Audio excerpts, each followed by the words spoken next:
La police a jeté une femme noire dans une mer pleine de requins, mais ce qu'elle a fait pour survivre a choqué le monde entier. Le soleil se levait lentement sur l'Atlantique, large disque rouge sang qui incendiait l'horizon. La mer semblait calme, presque belle, trop belle.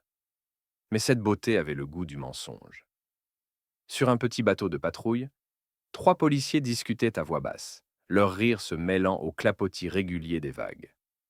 Au centre, à genoux, les poignets liés par des menottes rouillées, se tenait Naomi Carter, une femme noire d'une trentaine d'années, le regard fier malgré la peur qui la rongeait.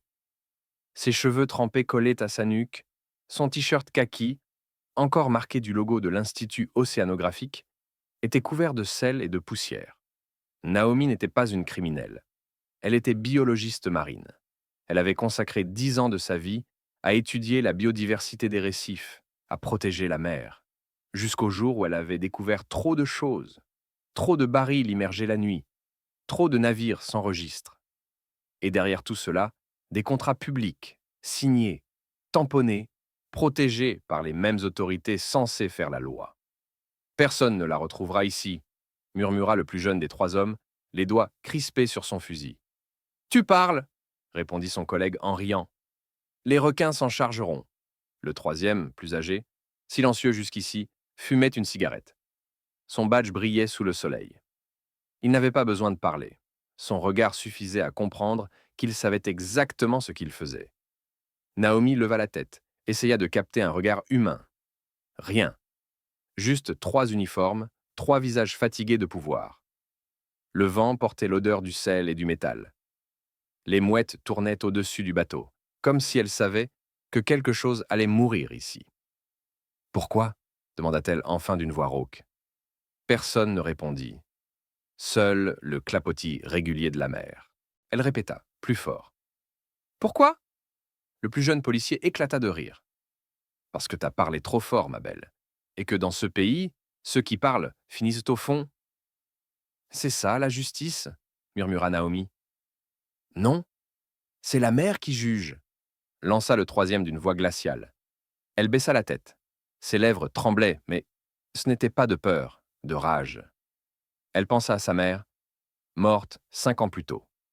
Elle revit leur promenade au bord des falaises du Cap-Verde, la main de sa mère serrant la sienne, et cette phrase qu'elle répétait toujours: l'océan se souvient de ceux qu'il aime. Il ne les avale jamais pour rien. Cette phrase tourna dans sa tête comme une prière. Soudain, l'un des policiers reçut un signe, un simple mouvement de menton du supérieur. Il éteignit sa cigarette, inspira profondément et dit calmement: faites-le. Naomi comprit. Son cœur se serra si fort qu'elle crut mourir avant même de toucher l'eau. Deux mains la saisirent brutalement par les bras. Elle cria, un cri arraché à la peur, au désespoir, à la colère du monde entier. Mais personne n'écouta. Son corps vola un instant dans l'air brûlant du matin, suspendu entre ciel et mer, entre vie et oubli. Puis le choc. L'eau fut une gifle, glaciale, violente. La mer l'engloutit d'un coup, la ramenant au silence absolu. Sous la surface, tout devint bleu et vert. Le monde se tordit, sans haut ni bas. Naomi ouvrit les yeux et son cœur s'arrêta. Dans le halo de lumière, une ombre immense glissait lentement. Un dos gris, une nageoire, puis une deuxième. Des requins. Le sel brûlait ses yeux, le sang de ses poignets se mêlait à l'eau.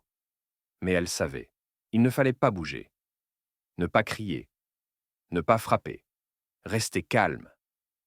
Ses années de recherche, ses conférences sur le comportement des prédateurs, tout lui revint en mémoire. Elle plia les jambes, fléchit le corps, chercha le fond. Ses doigts effleurèrent quelque chose de dur, un morceau de métal tranchant, peut-être un reste d'épave. Sur le bateau, les policiers riaient encore. L'un d'eux lança une phrase qu'elle n'entendit pas. Mais ce qu'ils ignoraient, c'est qu'une GoPro fixée à la rambarde tournait toujours, un témoin muet, un œil mécanique qui enregistrait la vérité. En bas, Naomi coupa ses poignets contre le métal, le sel s'enfonça dans la chair, une douleur à hurler. Mais elle continua. Encore, encore, jusqu'à sentir un craquement. Les menottes se brisèrent. Elle remonta d'un coup, ses poumons en feu. La lumière du jour la frappa comme un couteau. Elle cria, mais aucun son ne sortit. Autour d'elle, le vide. Le bateau avait disparu, ne laissant qu'une traînée d'essence sur la mer. Naomi resta là, seule, au milieu de l'infini. Le vent lui arrachait des larmes salées. Son souffle tremblait. Mais au-dessus d'elle, le ciel semblait plus clair, comme si l'océan lui-même venait de lui offrir une chance. « Tu voulais me tuer » murmura-t-elle vers l'horizon. « Mais je suis encore là. » Et dans ce murmure, il n'y avait plus de peur, seulement une promesse. Naomi flottait seule, minuscule silhouette perdue dans l'immensité bleue. Le soleil montait lentement, écrasant la surface d'une chaleur presque ironique. Chaque vague la soulevait, la rejetait, la giflait. Ses bras tremblaient, ses lèvres saignaient du sel. Et pourtant, elle respirait. Encore. Elle tourna la tête. Rien. Pas de bateau, pas de rivage. Seulement l'océan, cette respiration sans fin. Autour d'elle, la mer semblait calme. Trop calme. Et puis, elle le sentit. Un frôlement contre sa jambe. L'eau vibra, comme si quelque chose d'énorme passait juste dessous. Naomi ferma les yeux, rassembla ses souvenirs. Ne montre pas la peur. Le sang attire la curiosité, mais la panique attire la faim. Des mots de son professeur de biologie marine, résonnant soudain comme un commandement sacré.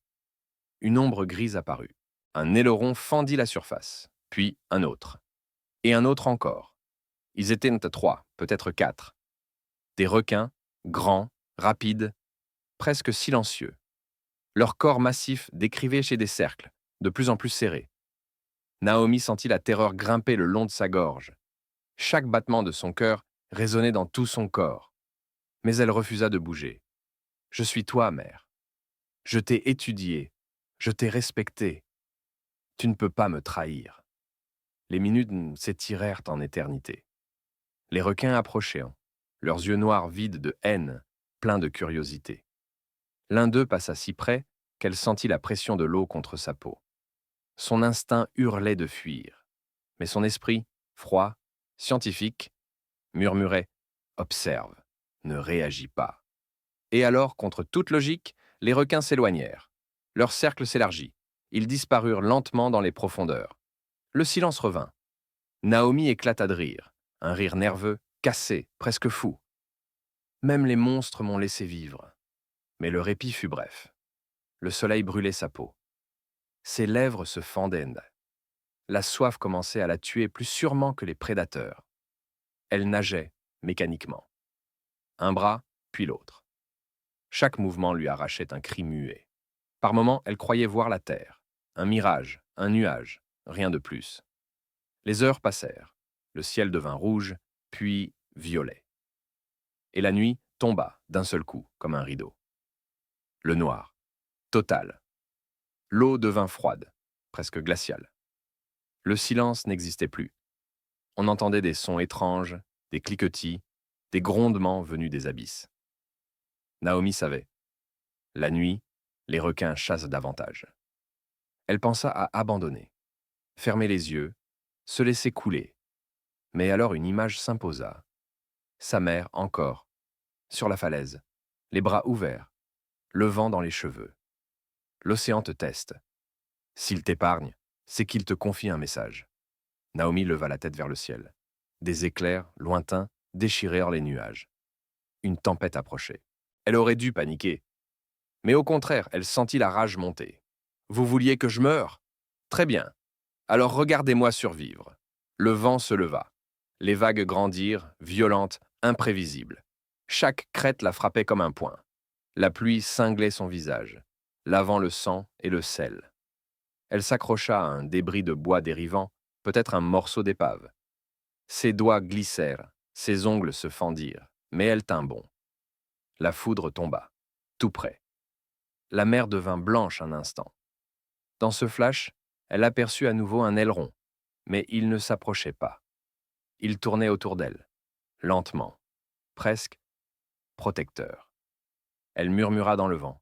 « Tu n'es pas venu pour me tuer, tu me guides. » Elle ne savait plus depuis combien de temps elle luttait. Des heures, peut-être des jours. Le temps avait disparu. Il n'y avait plus que deux forces dans ce monde, elle et la mer. À un moment, la tempête éclata pleinement. Des vagues de 3 mètres, le tonnerre, la pluie comme des aiguilles. Naomi, épuisée, ne criait plus. Elle avançait lentement, obstinément, poussée par quelque chose de plus grand qu'elle. Si je dois mourir, ce sera debout, même dans l'eau. Une vague géante la souleva, la fit tourner, la projeta contre quelque chose de dur. Une caisse flottante, à moitié brisée. À l'intérieur, des déchets plastiques, des restes d'huile et un petit boîtier rouge. Un balise de détresse. Elle la saisit, les mains tremblantes. La lumière clignotait faiblement. Un signal. Peut-être un espoir. Mais une autre vague la renversa, arrachant la balise de ses doigts. « Non !» cria-t-elle, la voix perdue dans la tempête. Elle plongea, aveuglée par la pluie et l'écume. Ses mains fouillaient dans le noir. Enfin, ses doigts touchèrent le plastique. Elle remonta, suffocante, la balise contre sa poitrine. Pas encore, pas cette nuit. La tempête dura jusqu'à l'aube. Quand enfin le vent tomba, Naomi flottait toujours. Le ciel s'éclaircissait lentement. Les nuages se déchiraient. Et au loin, très loin, une lumière rouge clignotait à nouveau. La balise fonctionnait. Naomi ferma les yeux. Ses lèvres formaient un sourire fatigué, presque paisible. « Tu vois, maman. » L'océan m'a testé. Et j'ai répondu. Autour d'elle, les requins tournaient encore, lents, silencieux.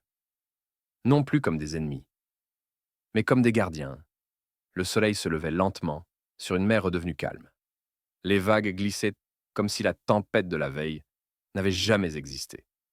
Naomi flottait toujours, accrochée à son petit radeau de fortune. Ses yeux rouges de sel fixaient la ligne de l'horizon, là où, pour la première fois depuis 2 jours, elle aperçut un éclat métallique, un drone, un simple point noir au départ, puis un vrombissement familier. Naomi leva les bras. « Ici ! Je suis ici !» hurla-t-elle d'une voix brisée. Le drone descendit lentement, la caméra s'inclinant vers elle. Une petite lumière rouge clignota. Il enregistrait. Naomi tomba à genoux sur le bois trempé. Elle ne savait pas si c'était l'armée, un pêcheur ou le diable, mais quelqu'un la voyait enfin. Quelques heures plus tard, une embarcation civile repéra la balise et la silhouette à la dérive. Quand les secouristes la hissèrent à bord, Naomi perdit connaissance. Mais elle respirait. Lorsqu'elle ouvrit les yeux, c'était la lumière blanche d'un hôpital qui l'accueillit. Des caméras, des infirmiers, un murmure de foule. Autour d'elle, des gens pleuraient, certains applaudissaient. Une infirmière lui murmura « Madame Carter, vous êtes vivante. » Et le monde entier le sait. Naomi ne comprit pas tout de suite. Mais sur un écran, suspendu au mur, tournait déjà une vidéo. La sienne. Le drone, le sauvetage, son visage brûlé par le sel, les cicatrices aux poignets. Et le titre, La femme que la mer a refusé de tuer. En 48 heures, les images nous avaient fait le tour du monde. Les réseaux sociaux s'embrasaient. Des millions de partages, des hashtags. Justice pour Naomi. Truth doesn't drown. Les gens demandaient qui l'a jeté, pourquoi? Et les visages des 3 policiers, captés sur la GoPro restée sur le bateau, apparaissaient déjà sur les écrans. Leur rire, leur voix, personne ne la retrouvera. Leur carrière était indéfinie. Mais pour Naomi, ce n'était que le début. Le procès commença 3 mois plus tard. La salle était pleine, journalistes, militants, familles de victimes oubliées. Quand Naomi entra, vêtue d'un simple tailleur noir, un silence sacré tomba. Elle s'assit sans un mot. Les 3 officiers, menottés, pâles, évitaient son regard.